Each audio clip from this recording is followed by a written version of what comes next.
Hello everyone.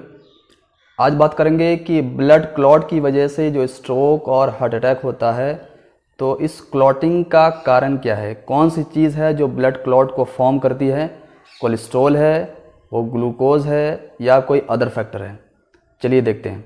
हमारी body ज़रूरत के मुताबिक क्लॉट को फॉर्म करती है और इसको डिज़ोल्व करती है, यानी जहाँ जैसी ज़रूरत होती है। फॉर एग्ज़ाम्पल, अगर हमारा हाथ कट जाए और ब्लीडिंग शुरू हो जाए तो थोड़ी देर बाद उस जगह पे ब्लीडिंग रुक जाती है। वो इस तरह से होता है कि जब ब्लीडिंग शुरू होती है तो बॉडी उस जगह पे क्लॉट को फॉर्म करना शुरू कर देती है, जिससे कुछ देर के बाद ब्लीडिंग रुक जाती है। और जब कुछ दिनों के बाद जब हीलिंग हो जाती है, उस जगह पे ज़ख्म भर जाता है, तो बॉडी फिर से उस क्लॉट को डिज़ोल्व कर देती है। ये बॉडी का पूरा नेचुरल प्रोसेस होता है। ब्लड क्लॉट को हम थ्रोम्बस कहते हैं। थ्रोम्बस होता क्या है, आइए इस पर एक नज़र डालते हैं। ये थ्रोम्बस में आप देखें कि इसमें 65% फाइब्रिन है, ये बॉडी का एक प्रोटीन है। 20% प्लेटलेट्स है, 10% आरबीसी है, 4% कोलेस्ट्रॉल है और 1% डब्ल्यूबीसी यानी वाइट ब्लड सेल्स है। तो ये सब मिला के जो है क्लॉट को फॉर्म करते हैं। तो अब आप देखें कि इसमें कोलेस्ट्रॉल का रोल सिर्फ 4% ही है। तो इससे बात साफ हो गई कि कोलेस्ट्रॉल जो है वो ब्लड क्लॉट का कारण नहीं है। तो फिर कारण क्या है, आइए सबसे इम्पॉर्टेंट पॉइंट पे पहुंचते हैं।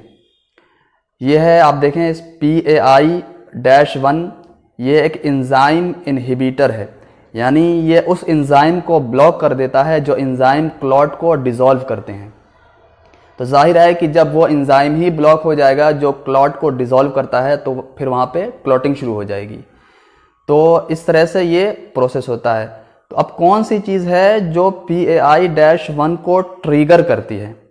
आप देखें कि इसमें सबसे पहले ग्लूकोज आता है, ग्लूकोज है ये सबसे मेजर फैक्टर है PAI-1 को इंक्रीज़ करने का, जिसकी वजह से क्लॉटिंग होती है। और बाकी इंसुलिन है, कोर्टिसोल है, एस्ट्रोजन है।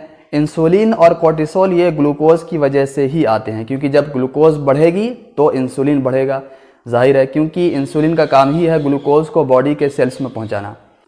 और ग्लूकोज की वजह से कोर्टिसोल भी इंक्रीज होता है। वैसे तो कोर्टिसोल जो कि एक स्ट्रेस हार्मोन है, वो स्ट्रेस से इंक्रीज होता है, लेकिन इसका एक जो कोर्टिसोल के बढ़ने का कारण ग्लूकोज भी है। तो मेनली अगर हम बात करें तो सबसे बड़ा, और अगर हम एक चीज़ को लें तो वो ग्लूकोज है जो इसको ट्रिगर करता है, ठीक है। तो सबसे मेजर फैक्टर है ग्लूकोज जो क्लॉटिंग का कारण बनता है। तो अब आप जो है ग्लूकोज में क्या क्या चीज़ें हो जाएंगी, एडेड शुगर है आपका, रिफाइंड कार्बोहाइड्रेट है। तो मेनली यही चीज़ें हैं। तो आपको अवॉइड करना है किससे, ग्लूकोज यानी रिफाइंड कार्बोहाइड्रेट से और एडेड शुगर से। इसको बिल्कुल ही अवॉइड करना है, क्योंकि जब ये बढ़ेगा तो इसकी वजह से क्लॉटिंग और फिर उसके नतीजे में स्ट्रोक और हार्ट अटैक के चांसेस बढ़ जाते हैं। तो ये इन्फॉर्मेटिव वीडियो अगर आपको अच्छी लगी हो तो इसको ज़्यादा से ज़्यादा लोगों तक शेयर करें, ताकि ज़्यादा से ज़्यादा लोग इससे फ़ायदा उठाएं। तो चलिए फिर मिलते हैं अगली वीडियो में।